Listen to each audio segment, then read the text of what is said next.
뭐야, 설명해. 이 조금 저거 왜 있어? 조용히 해. 애들 깨겠어. 다 당전 탓이야. 이게 뭔지 설명해봐. 선우가 휴대폰을 침대 위에 던지며 소리쳤다.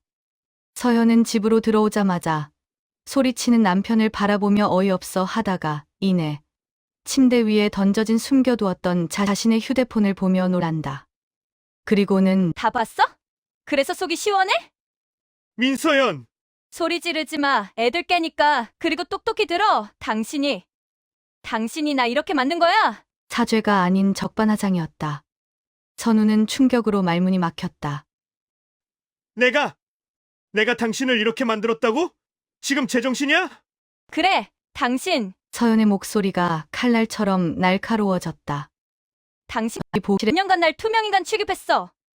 2024년 9월 26일 오후 6시 47분.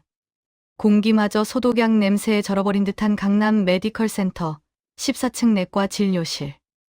박선우는 마지막 환자의 차트를 멍하니 바라보다 기계적으로 덮었다. 펜을 놓는 손끝에 힘이 들어가지 않았다. 42세, 대한민국에서 가장 치열하다는 강남의 대형 병원 내과 과장. 남들이 보기엔 성공의 정점에 선 남자였지만 정작 그 자신은 매일같이 꺼져가는 생명의 흔적들 속에서 함께 마모되고 있었다. 어깨를 짓누르는 것은 단순한 피로가 아니었다. 그것은 감정의 소진, 영혼의 마모였다. 하루 종일 고통과 불안에 일그러진 환자들의 얼굴을 마주한 탓일까. 방금 전 끈 모니터에 비친 자신의 얼굴이 낯설었다. 깊게 팬 미간의 주름과 생기를 잃은 눈동자. 저 모습은 환자들의 것과 얼마나 다른가. 그때 진료실의 정적을 깨는 노크 소리가 들렸다.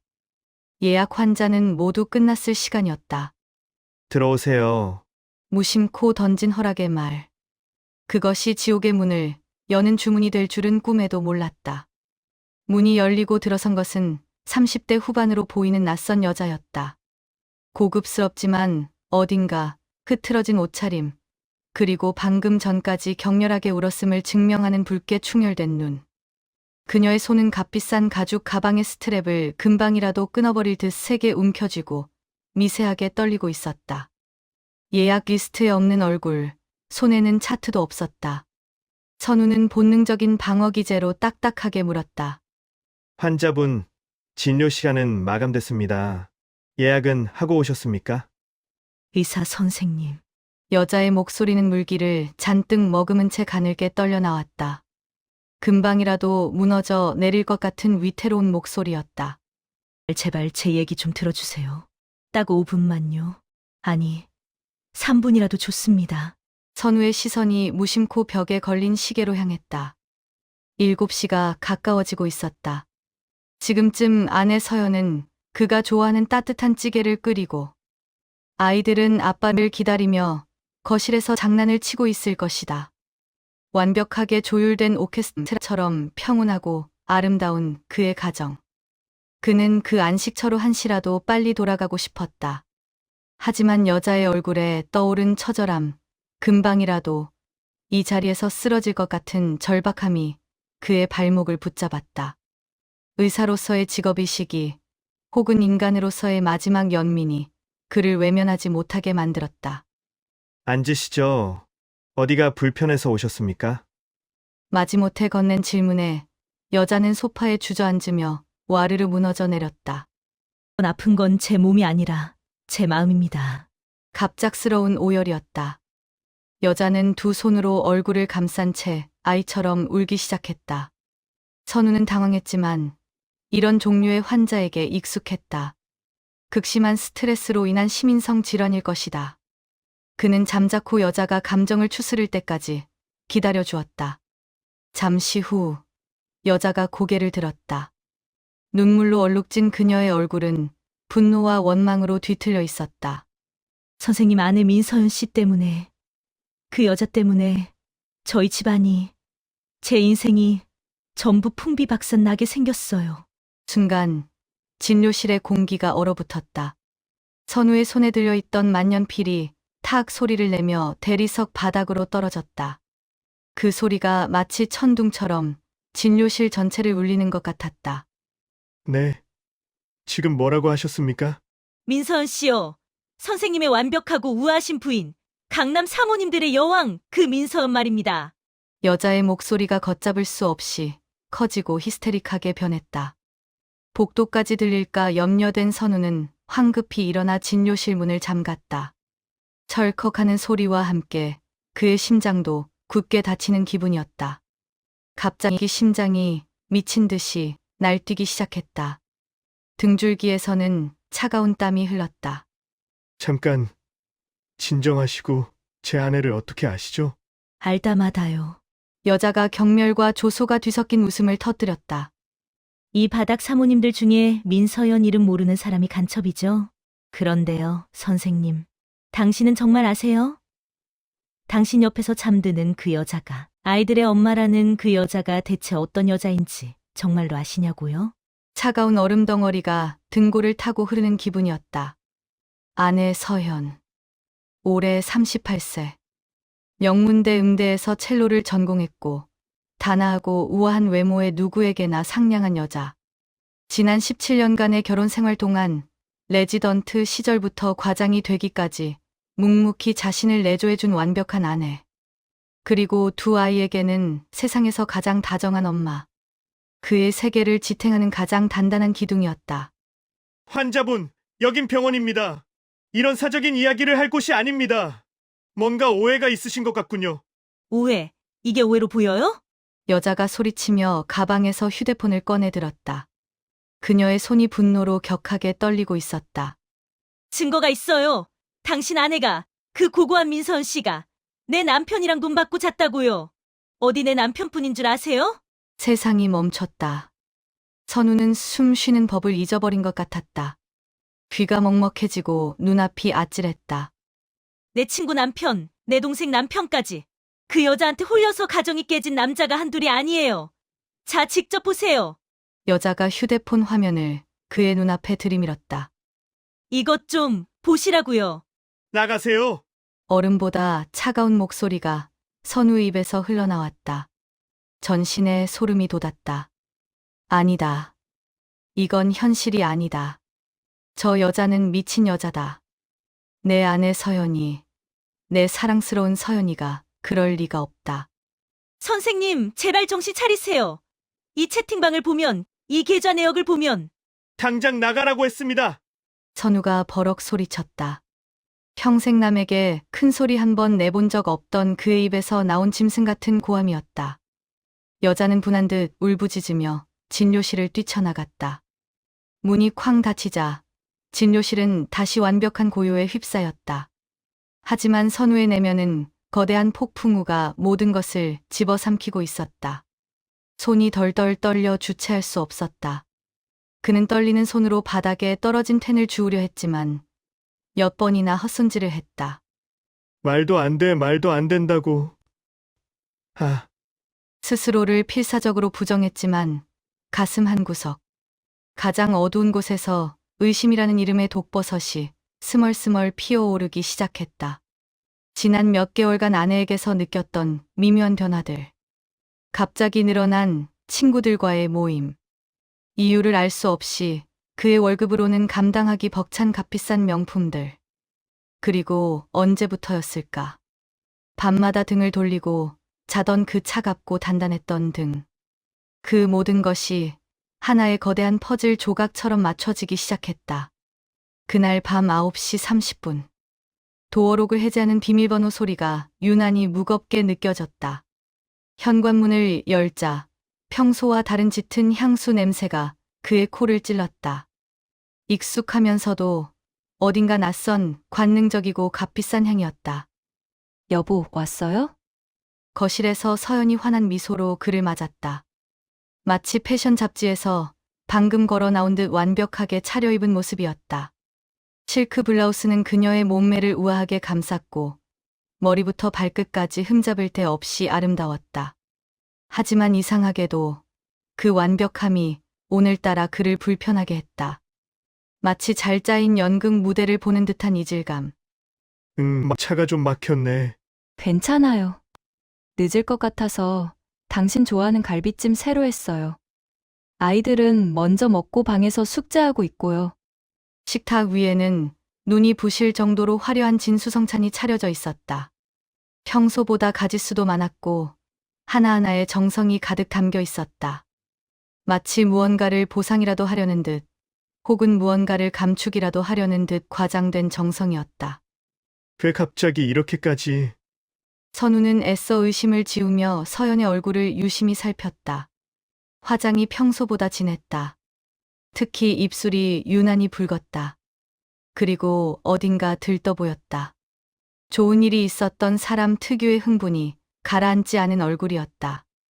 오늘 무슨 좋은 일 있었어? 응? 무슨 소리예요. 그냥 우리 남편 힘들까봐 맛있는 거 해주고 싶었을 뿐인데. 서연이 웃으며 그의 밥그릇에 갈비찜을 덜어주었다. 하지만 그 웃음이 왜 이렇게 부자연스러워 보일까? 병원에서 들었던 그 여자의 목소리가 환청처럼 귓가를 맴돌았다. 당신 아내가 내 남편이랑 잤다고요. 여보? 서연의 목소리에 선우는 화들짝 놀랐다. 자신이 멍하니 숟가락을 든 채 굳어 있었다는 것을 깨달았다. 아, 미안. 오늘 좀 피곤해서. 많이 힘들어요? 요즘 병원 일 많죠? 안색이 안 좋아 보여요.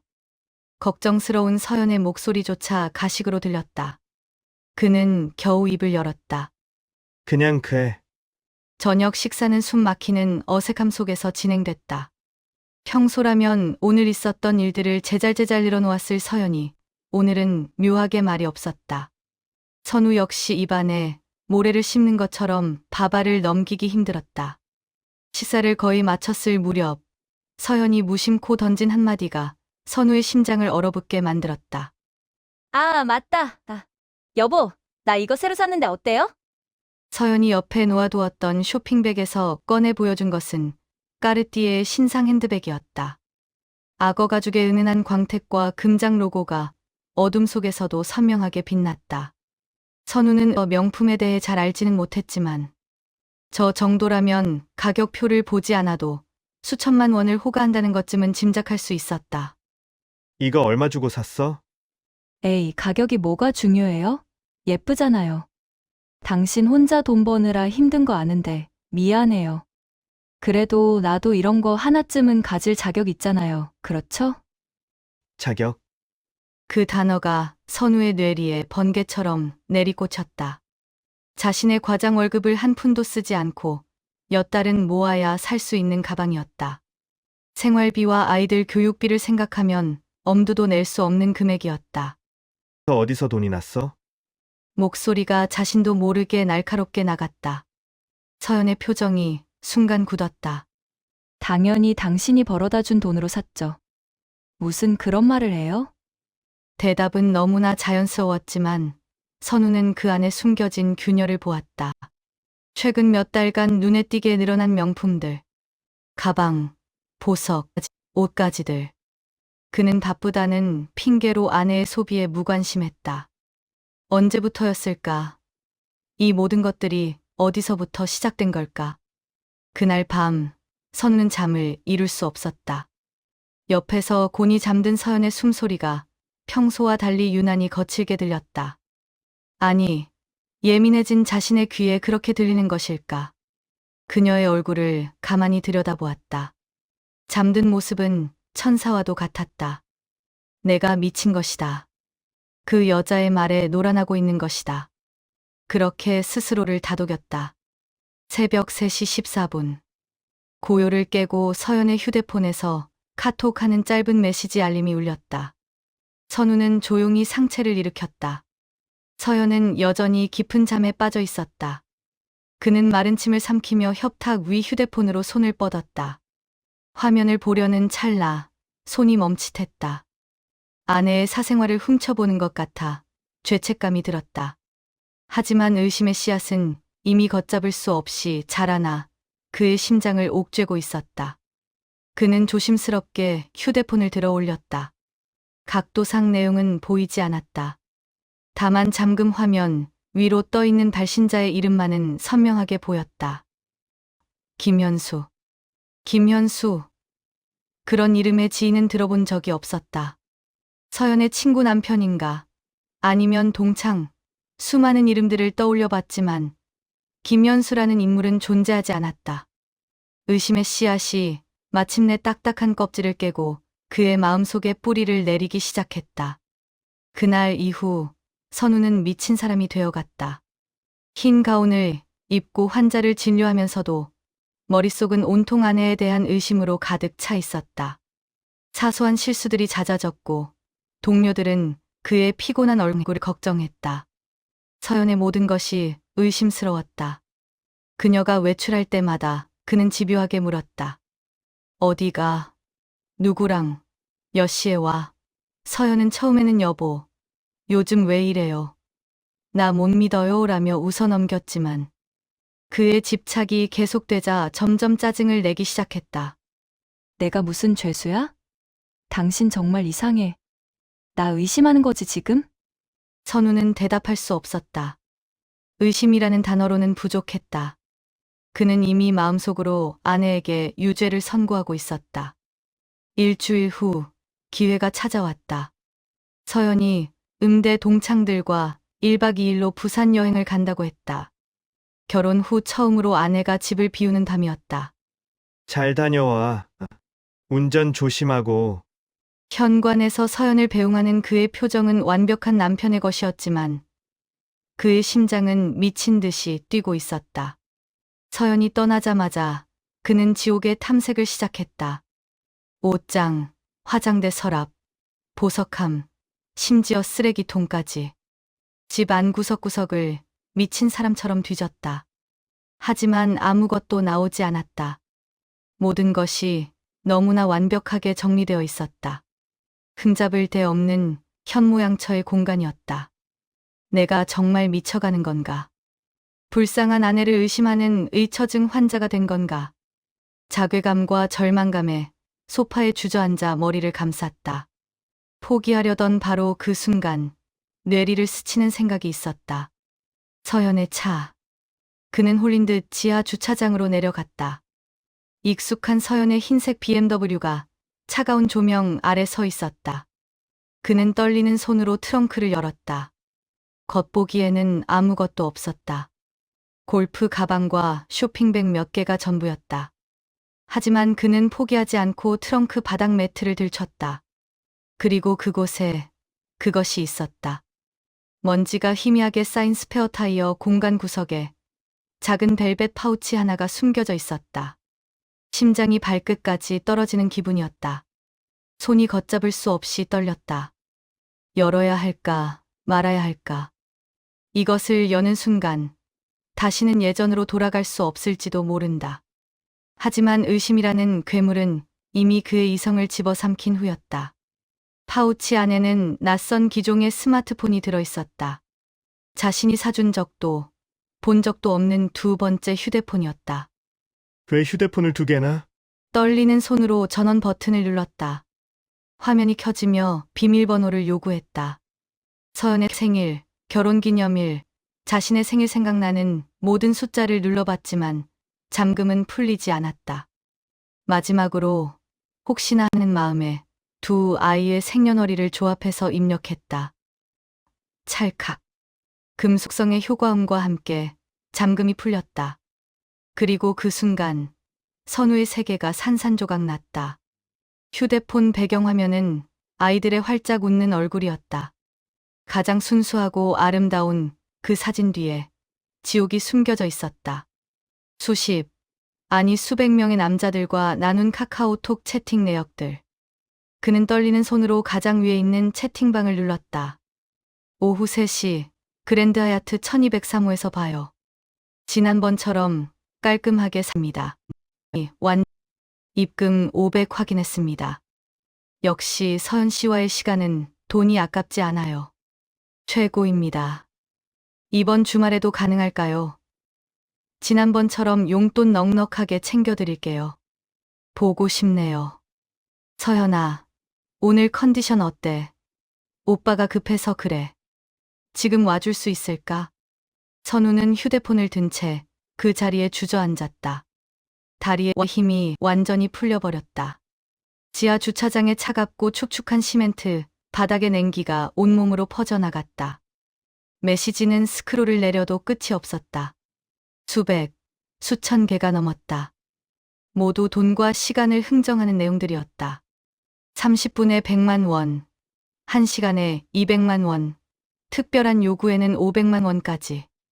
장소는 호텔, 고급 오피스텔, 심지어 상대방의 집이었다. 그의 아내는 매춘부였다. 아니, 단순한 매춘부가 아니었다. 상위 1%를 상대하는 철저히 예약제로 움직이는 VVIP급 고급 콜걸이었다. 상대는 강남 일대의 유명인사들, 의사 동료, 변호사, 이름만 대면 알만한 벤처 사업가들이었다. 아! 선우는 주먹을 불끈 쥐고 비명을 질렀다. 목이 찢어질 듯한 절규가 콘크리트 벽에 부딪혀 공허한 메아리로 울려 퍼졌다. 17년간 믿고 사랑했던 완벽한 아내. 자신이 의사가 될 수 있도록 헌신적으로 내조해준 사랑스러운 여자. 두 아이의 세상에서 가장 다정한 엄마. 모든 것이 거짓이었다. 아니, 더 끔찍한 것은 그 완벽한 내조와 사랑스러운 미소. 아이들을 위해 쏟아부었던 그 모든 것들이 바로 이 더럽고 역겨운 돈으로 만들어졌다는 사실이었다. 그는 며칠 동안 이성을 잃고 서연의 행적을 파고들었다. 두 번째 휴대폰의 통화 기록을 추적하고 신용카드 사용 내역을 뽑아보고 사설 탐정을 고용해 호텔 CCTV까지 확인했다. 모든 증거는 단 하나의 진실을 가리키고 있었다. 민서연은 하루에도 두세 명의 남자를 만나며 한 달에 그의 연봉에 가까운 수천만 원을 벌어들이고 있었다. 부산에서 돌아온 서연은 여행의 피곤함 따윈 찾아볼 수 없는 완벽한 미소로 선우를 맞았다. 여보, 나 없이 잘 있었어요? 부산 해운대 정말 좋더라. 다음에는 꼭 같이 가요. 어떻게 저런 얼굴로 저런 거짓말을 자연스럽게 할 수 있을까?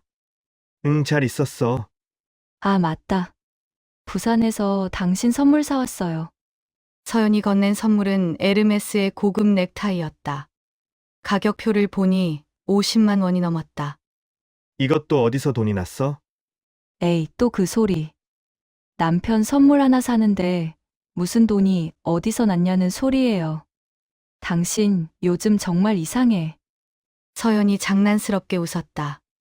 하지만 그 웃음 뒤에 숨겨진 추악한 진실을 이제 선우는 너무나도 잘 알고 있었다. 그 넥타이는 어느 낯선 남자의 정액 냄새가 밴 돈으로 산 것일지도 몰랐다. 그는 속이 울렁거려 넥타이를 집어 던지고 싶었지만 간신히 참았다. 며칠을 더 기다렸다. 더 확실한 증거를 모으고 이 지옥 같은 연극을 끝낼 계획을 세우기 위해서였다. 하지만 인간의 인내심에는 한계가 있었다. 어느 날 밤, 서연이 또다시 완벽하게 치장하고 나가려 할 때였다. 어디 가? 응? 친구들이랑 홍대에서 와인 마시기로 했어요. 오랜만에 누구랑? 수진이랑 미영이. 왜 이렇게 캐물어? 늦을지도 몰라요. 완벽한 거짓말이었다. 그 시간에 서연은 강남의 한 호텔 스위트룸에 있을 예정이었다. 두 번째 휴대폰의 일정표에 박 사장 9시 조선호텔이라고 적혀 있는 것을 이미 확인했다. 그래, 조심히 다녀와. 서연이 나가자마자 선우는 그녀의 뒤를 밟았다. 심장이 터질 것 같았지만 그는 자신의 눈으로 확인해야만 했다. 서연은 택시를 타고 약속 장소인 호텔로 향했다. 선우는 멀찌감치 차를 세우고 로비를 지켜봤다. 30분 후 익숙한 실루엣의 서연이 나타났다. 하지만 혼자가 아니었다. 50대 중반으로 보이는 기름진 얼굴의 남자와 팔짱을 낀 채 엘리베이터에 오르고 있었다. 그 순간 선우의 이성의 끈이 끊어졌다. 하지만 그는 참았다. 더 확실한 증거, 누구도 부인할 수 없는 결정적인 증거가 필요했다. 정확히 1시간 30분 후 서연이 남자와 함께 로비로 내려왔다. 남자는 만족스러운 표정으로 서연에게 두툼한 흰 봉투를 건넸다. 서연은 자연스럽게 그것을 받아 가방에 넣었다. 그것으로 충분했다. 모든 것이 끝났다. 그날 밤 12시가 넘어 서연이 집에 돌아왔을 때 선우는 불 꺼진 거실 소파에 앉아 그녀를 기다리고 있었다. 그의 손에는 지옥의 증거, 그 비밀 휴대폰이 들려 있었다. 여보, 왜 안 자고? 서연은 선우의 손에 들린 휴대폰을 보는 순간 얼굴에서 핏기가 가셨다. 완벽했던 그녀의 가면이 처음으로 균열을 보였다. 이게 뭔지 설명해봐! 선우가 휴대폰을 집어 던졌다. 서연은 침대 위에 떨어진 휴대폰을 잠시 내려다보았다. 그리고 천천히 고개를 들었다. 그녀의 얼굴에는 당황이나 죄책감이 아니었다. 오히려 모든 것을 체념한 듯, 혹은 모든 것이 귀찮다는 듯 차갑고 냉정한 표정이었다. 다 봤어? 그래서 이제 속이 시원해. 민서연! 소리 지르지 마. 애들 깨. 그리고 똑똑히 들어. 당신이 나 이렇게 만든 거야. 사죄가 아닌 적반하장이었다. 선우는 충격으로 말문이 막혔다. 내가 널 이렇게 만들었다고? 지금 제정신이야! 그래, 당신. 서연의 목소리가 칼날처럼 날카로워졌다. 당신은 지난 몇 년간 날 투명인간 취급했어. 병원 일에만 미쳐서 집에 와서는 피곤하다는 말만 하고. 나한테는 관심도 없으면서 밖에서는 완벽한 의사 사모님, 완벽한 아내 노릇만 하라고 강요했잖아. 난 살아있다는 걸 느끼고 싶었을 뿐이야. 내가 여자라는 걸 확인하고 싶었을 뿐이라고. 그래서 몸을 팔았다고? 그 더러운 돈을 받으면서 살아있다는 걸 느꼈다고? 몸을 팔아? 서연이 경멸하듯 비웃었다. 증거 있어? 내가 그 남자들이랑 침대에서 뒹구는 영상이라도 찍었어? 그깟 메시지 몇 개, 돈 받은 내용 몇 개로 뭘 할 수 있는데? 이혼? 좋아. 해. 대신 위자료 한 푼 못 받고 당신만 의처증 환자로 정신병원에 쳐넣어 줄게. 난 불쌍 남편에게 상처받은 피해자 코스프레하면 그만이거든. 세상 사람들은 다 내 편을 들어줄걸? 서연의 말은 비수처럼 날아와 선우의 심장에 박혔다. 그리고 끔찍하게도 그 말은 모두 사실이었다. 법적으로 성관계를 직접 입증할 증거가 없었다. 민서연, 너 정말 악마다! 악마? 나쁜 여자? 그래, 나 나쁜 여자야. 그런데 당신은 좋은 남편이었어? 지난 17년 동안 내 눈을 보고. 사랑한다고 말해준 적이 언제였는지 기억이나 해? 그날 밤의 대화는 그렇게 파국으로 끝났다. 서연은 아무 일도 없었다는 듯 방으로 들어가 잠이 들었고, 선우는 텅 빈 거실에서 위스키를 병째 들이켜며 밤을 새웠다. 이것은 시작에 불과했다. 진짜 전쟁은 지금부터였다.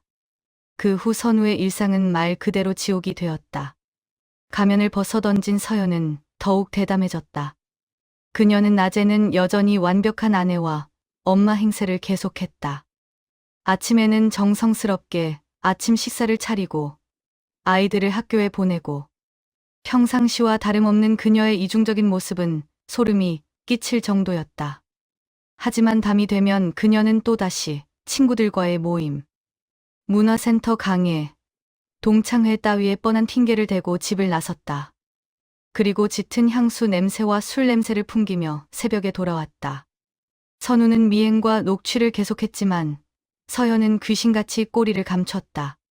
한 번 들킨 후로는 더욱 치밀해졌다. 대포폰을 사용하고 다른 차를 렌트하고 심지어 변장까지 했다. 사설 탐정은 사모님께서 보통이 아니십니다. 저희가 추적하고 있다는 걸 알고 계신 것 같습니다. 미행이 거의 불가능합니다. 라며 두 손 두 발을 다 들었다. 탐정비로 수백만 원만 날아갔다. 더 큰 문제는 주변의 시선이었다. 선우가 서연을 의심하고 있다는 소문이 어느새 병원과 지인들 사이에 퍼져나갔다. 서연이 흘린 것이 분명했다. 박 과장, 요즘 부인하고 사이가 안 좋다며. 힘든 일 있어. 아니에요. 괜찮습니다. 자네 부인같이 좋은 사람이 어디 있다고. 자네가 너무 예민한 거 아니야? 의사들이 원래 좀 그렇지. 모든 사람이 서연의 편이었다. 그녀는 모두에게 바쁜 남편 때문에 외로운, 착하고 희생적인 의사 부인으로 인식되어 있었다. 반면 선우는 성공에 눈이 멀어 가정을 돌보지 않다가 의처증까지 걸린 불쌍한 남편이 되어가고 있었다. 가장 견디기 힘든 것은 아이들의 변화였다. 아빠, 왜 자꾸 엄마 힘들게 해요? 15살 아들이 반항적인 눈빛으로 물었다. 13살 딸 역시 아빠를 피하는 기색이 역력했다. 그런 거 아니야. 아빠랑 엄마 사이에 그냥 어른들의 사정이 좀 있는 거야. 엄마가 밤마다 울어요. 아빠가 자기를 믿어주지 않는다고 자꾸 이상한 의심을 한다고요. 서연은 아이들마저 자신의 편으로 만들고 아빠를 고립시키는 무기로 사용하고 있었다. 선우는 완벽하게 혼자가 되었다. 집이라는 공간은 더 이상 안식처가 아닌 숨 막히는 감옥이었다. 몇 달이 지나도록 상황은 나아지지 않았다. 오히려 최악으로 치달았다. 선우는 극심한 우울증과 불면증에 시달렸고 신경안정제 없이는 잠을 이룰 수 없었다. 진료 중에도 멍한 상태일 때가 많아졌다. 이대로 가다가는 의사로서의 인생마저 끝장날 판이었다. 어느 날 밤 술에 취해 귀가한 선우는 또다시 외출 준비를 하는 서현과 마주쳤다. 제발 그만둬. 정신 차리고 애들 좀 봐. 이혼해 줄게. 원하는 거 다 해줄 테니 제발 이 지옥을 끝내줘. 하지만 서연의 반응은 얼음장처럼 차가웠다. 당신 아직도 착각하고 있네? 난 이 가정을 깰 생각 눈곱만큼도 없어. 남들이 다 부러워하는 의사 남편, 토끼 같은 내 새끼들. 내가 미쳤다고 이 모든 걸 버리게? 난 그냥 지금처럼 살 거야. 낮에는 완벽한 사모님으로, 밤에는 뭐 그것도 내 인생이지. 당신이 싫으면 그 잘난 증거 찾아서 떠나시든가. 근데 그럴 수 있을까? 당신은 아무것도 할 수 없어. 영원히. 그것은 악마의 속삭임이었다. 선우는 그 순간 깨달았다. 민서연은 죄책감이나 도덕심 같은 걸 느끼지 못하는 완벽한 소시오패스라는 것을. 다음 날 밤, 선우는 병원 옥상에 올라갔다. 차가운 밤바람이 이 답답한 마음을 몰아내려나? 발 아래로 도시의 불빛이 아득하게 펼쳐져 있었다. 여기서 뛰어내리면 이 모든 고통을 끝낼 수 있을까? 그때 주머니 속 휴대폰이 울렸다. 발신자는 장모님이었다. 절망의 가장 깊은 끝에서 그는 한 사람을 떠올렸다. 60대 초반의 장모. 남편과 사별하고 홀로 지내는 그녀는 언제나 선우에게 박서방이 내 친아들보다 낫다며 살갑게 대해 주었고 선우 역시 친어머니처럼 그녀를 따랐다. 그녀라면 자신의 딸이 얼마나 끔찍하고 괴물 같은 짓을 저지르고 있는지 알게 된다면 분명 내 편이 되어줄 것이다. 그녀만이 이 지옥을 끝낼 유일한 희망이었다. 며칠 후 선우는 장모의 집을 찾았다. 선우는 결심한 듯 입을 열었다. 장모님 드릴 말씀이 있습니다. 그는 지난 몇 달간 자신이 겪었던 지옥 같은 시간들을 모두 털어놓았다. 처음 낯선 환자에게 이야기를 들었던 날부터 아내의 두 번째 휴대폰, 그 안에 담겨있던 수많은 남자들과의 더럽고 추악한 거래까지. 증거로 모아둔 녹음 파일과 메시지 내역도 모두 보여주었다. 장모는 처음에는 자네가 뭘 잘못 본 것이겠지. 우리 서연이가 그럴 애가 아니야라며 애써 부정했지만 빼도 박도 못할 명백한 증거들 앞에서 그녀의 얼굴은 새하얗게 질려갔다. 그녀는 한동안 말을 잇지 못했다. 어머니, 제발 저 좀 도와주세요. 제가 이제 어떻게 해야 할지 정말 모르겠습니다. 서연이가 제발 멈추도록 어머니께서 제발 좀 말려주세요. 선우의 눈에서 뜨거운 눈물이 쉴 새 없이 흘러내렸다. 철옹성 같던 남자의 무너진 모습에 장모는 함께 눈물을 흘리며 그의 등을 말없이 토닥였다. 이런 멍청하고 못된 년. 내 속으로 나았지만 어떻게 이런 끔찍한 짓을. 박서방, 그동안 얼마나 힘들었나. 왜 진작 내게 말하지 않았어. 장모의 따뜻한 위로에 선우는 둑이 터진 듯 오열했다. 드디어 내 편이 생겼다는 안도감, 칠흑 같은 어둠 속에서 한 줄기 빛을 찾은 것 같은 희망이 그를 감쌌다. 그날 이후 장모는 선우의 유일한 탈출구이자 든든한 버팀목이 되어 주었다. 그녀는 매일 선우에게 전화를 걸어 식사는 잘 챙겨 먹었나, 오늘은 좀 어떤가라며 그의 안부를 물었다. 며칠에 한 번씩은 선우의 집으로 맛있는 반찬을 싸들고 찾아와 아이들을 챙기고 선우와 함께 밤늦도록 술잔을 기울이며 그의 하소연을 들어주었다. 내가 서연이 그년을 만나서 아주 작사를 내놓겠네. 그래도 정신 못 차리면 그때는 자네 뜻대로 하게. 이 어미가 법정에 서서 자네 편에 서서 증언이라도 해줄 테니 아무 걱정 말게. 장모의 확고한 약속에 선우는 천군만마를 얻은 듯 든든했다. 그는 장모와 함께 서연을 압박할 치밀한 계획을 세우기 시작했다. 장모가 서연을 만나 대화하는 것을 몰래 녹음하고 그것을 바탕으로 서연의 자백을 받아내기로 했다. 완벽한 계획처럼 보였다. 하지만 선우는 알지 못했다.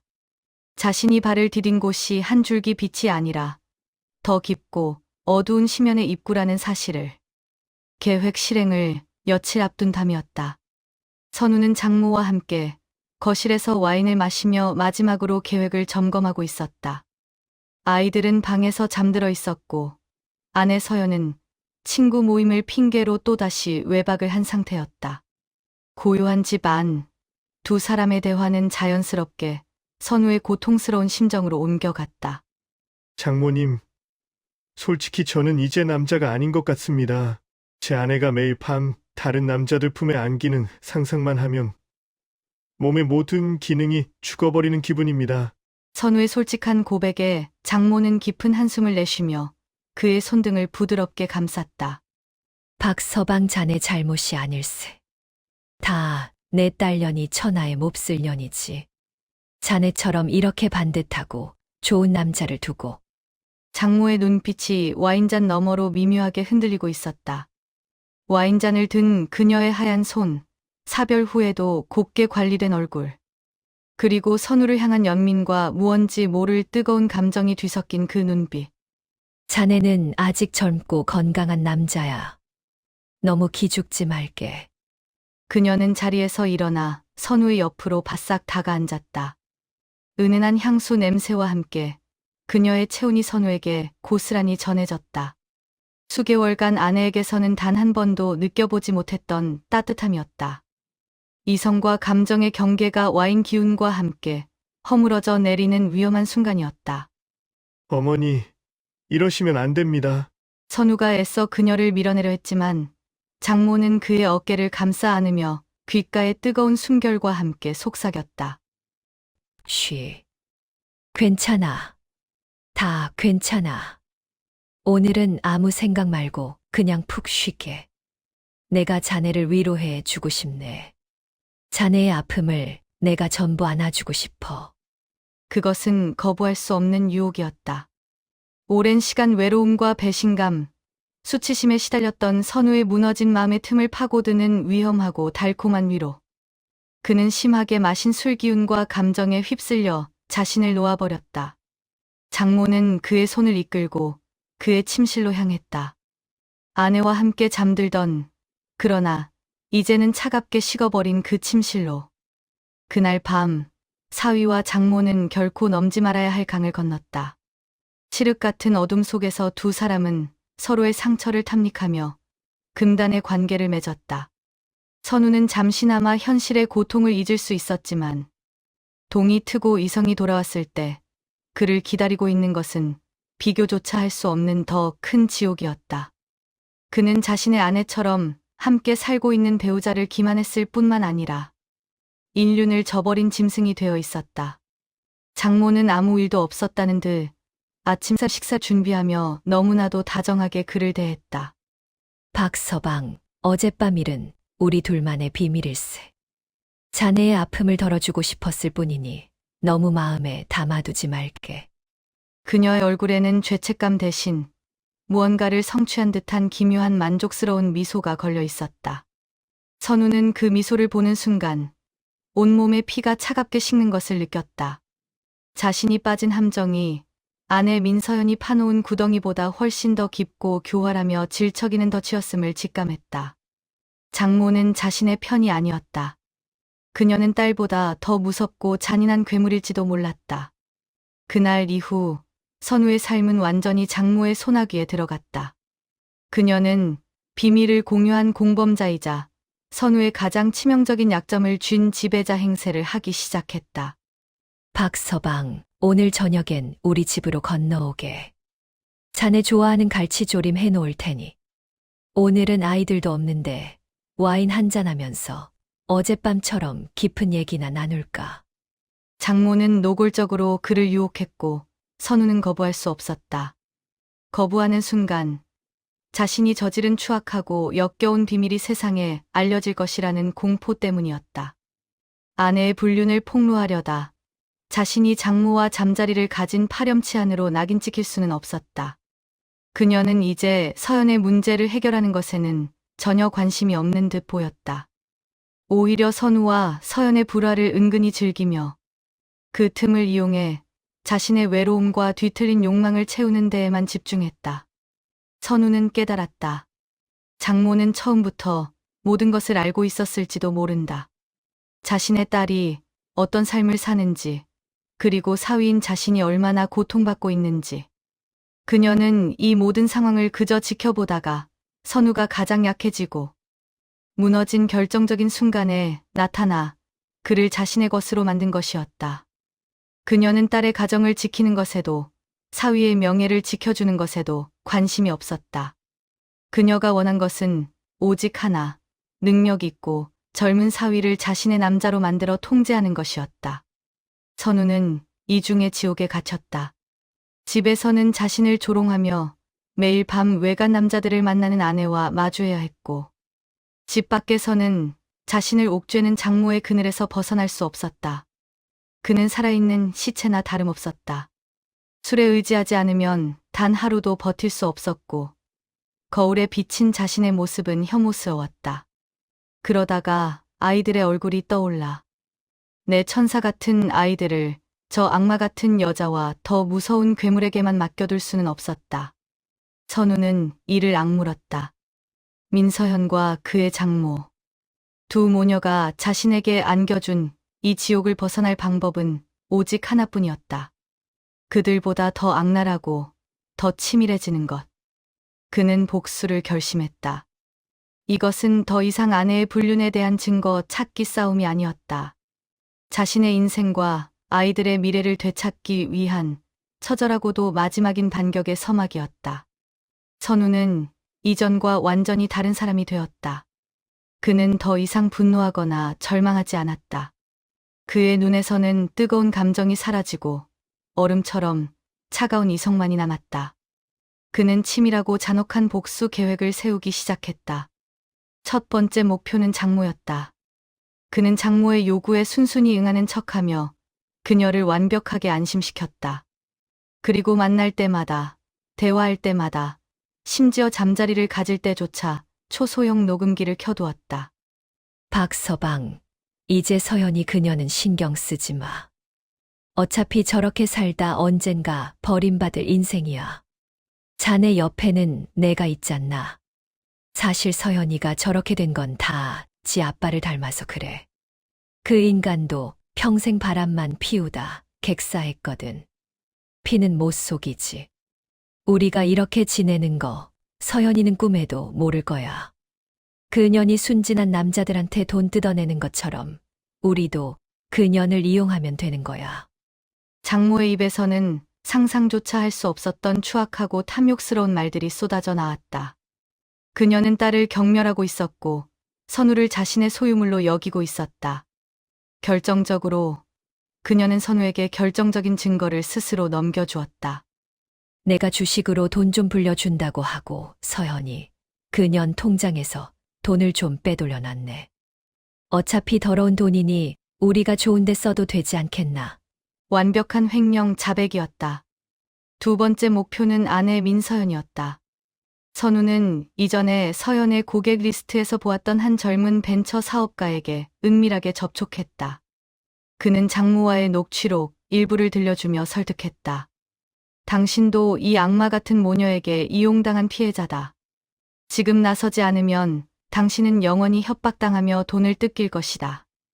내가 당신의 신원은 철저히 보장하고 법적인 문제도 모두 해결해 주겠다. 사업가는 결국 선우의 편에 서기로 결심했다. 그는 서연과의 관계를 입증할 수 있는 모든 자료, 그리고 수억 원대의 계좌이체 내역, 노골적인 메신저 대화, 호텔 CCTV 영상 확보 등을 선우에게 넘겼다. 선우는 이를 바탕으로 다른 남자들에게도 접촉했고, 사회적 지위가 망가질 것을 두려워한 몇몇이 추가로 증거를 제공하며 힘을 보탰다. 모든 준비는 끝났다. 심판의 날이 다가오고 있었다. 법적 절차는 신속하고 냉정하게 진행되었다. 선우가 수개월에 걸쳐 모은 증거는 너무나도 명백하고 강력했다. 민서연은 한순간에 무너져 내렸다. 그녀와 관계를 맺었던 남자들은 모두 자신의 가정을 지키기 위해 그녀를 외면했다. 몇몇은 오히려 민서연이 먼저 유혹하며 돈을 요구했다며 그녀에게 모든 책임을 떠넘겼다. 그녀가 그토록 자랑스러워했던 강남 사교계의 친구들은 전화를 받지 않거나 그녀를 벌레 보듯 피했다. 재판정에서 서연은 끝까지 자신은 피해자라고 주장했다.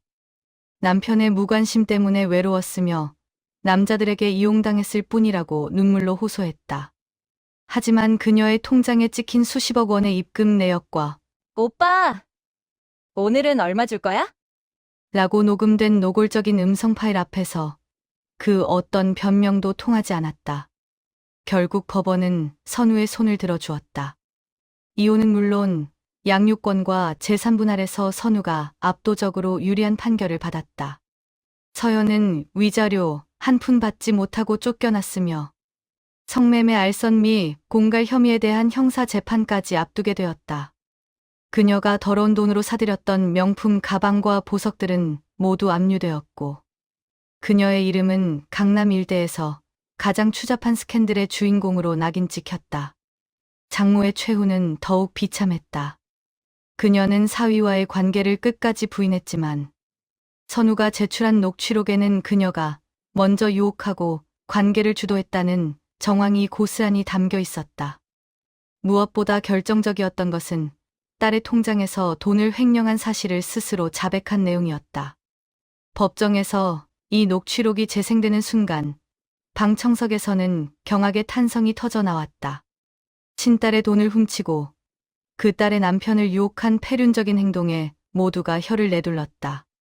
장모는 결국 성폭력 특별법 위반과 횡령 혐의로 실형을 선고받고 법정 구속되었다. 죄수복을 입고 끌려나가며 박서방, 내가 잘못했네. 제발 한 번만 용서해주게. 라고 외쳤지만 선우는 차가운 눈으로 그녀를 외면할 뿐이었다. 한때는 모두가 부러워했던 우아한 사모님과 그녀의 인자했던 어머니. 두 모녀는 자신들이 쌓아 올린 욕망의 탑 아래에 깔려 가장 비참하고 추악한 모습으로 몰락했다. 2년 후, 가을 햇살이 따사로운 주말 오후. 선우는 강남의 대형 병원을 떠나 도시 외곽의 작은 내과 의원을 열었다. 더 이상 돈과 명예를 쫓지 않았다. 그는 사람들의 웃음소리가 가득한 그곳에서 상처 입은 작은 생명들을 돌보며 자신의 상처를 치유하고 있었다. 아빠, 내가 점심 도시락 가져왔어요. 내가 만든 파스타예요. 훌쩍 자란 딸이 진료실 문을 빼꼼 열고 물었다. 어느새 숙녀 티가 나는 딸의 모습에 선우는 흐뭇하게 미소 지었다. 우리 공주님이 해주는 파스타라면 뭐든 최고지. 오빠는 뭐 하고 있대? 오빠는 아까 농구하러 나갔어요. 자기가 이제 아빠보다 키 크다고 얼마나 자랑하는지 몰라요. 그 지옥 같던 밤 이후 선우는 아이들에게 모든 것을 솔직하게 털어놓았다. 물론 아이들이 감당하기엔 너무나 큰 진실이었지만 거짓으로 덮는 것보다 함께 아파하고 이겨내는 것이 옳다고 믿었다. 아이들과 함께 오랜 시간 상담 치료를 받았고 서로를 부둥켜 안고 수없이 울었다. 그 시간들은 가족이라는 이름의 끈을 역설적으로 더욱 단단하게 만들어 주었다. 진료를 마치고 병원 문을 나서자 하늘이 붉은 노을로 타오르고 있었다. 선우는 아이들의 손을 잡고 집으로 향했다. 문득 그 여자들의 소식이 궁금해졌다. 풍문으로 듣기에 서현은 출소 후 지방의 한 유흥업소에서 일하고 있다는 소리가 들렸고 장모는 교도소에서 얻은 병으로 고생하고 있다는 이야기도 들렸다. 하지만 그들의 소식은 더 이상 선우의 마음에 어떤 파문도 일으키지 못했다. 그는 이미 용서할 것도 미워할 것도 없었다. 그들은 그저 그의 인생에서 완벽하게 도려내진 과거의 흉터일 뿐이었다. 아빠, 오늘 하늘 진짜 예쁘다. 아들의 말에 고개를 들자 붉은 노을 너머로 반짝이는 저녁별 하나가 보였다. 선우는 아이들의 어깨를 힘껏 끌어안았다. 가장 완벽하다고 믿었던 세계는 무너졌지만 그는 폐허 속에서 가장 소중한 것을 지켜냈다. 시련은 그의 모든 것을 앗아가는 듯했지만 결국 그를 더 단단하고 지혜로운 사람으로 만들었다. 지옥의 문턱에서 그를 구한 것은 거창한 복수가 아니었다. 곁에서 함께 울고 웃어주는 아이들의 온기, 그리고 평범한 일상의 소중함이었다. 진짜 행복은 화려한 성에 있는 것이 아니라 사랑하는 사람들과 함께 걷는 저녁 노을 속에 있다는 것을 그는 이제야 깨달았다. 선우와 아이들의 얼굴에 상처를 이겨낸 사람만이 가질 수 있는 평온하고 깊은 미소가 번져나갔다. 그것이 바로 지옥을 이겨낸 그에게 주어진 가장 눈부신 보상이었다. 지금까지 시청해주신 여러분께 정말 감사합니다.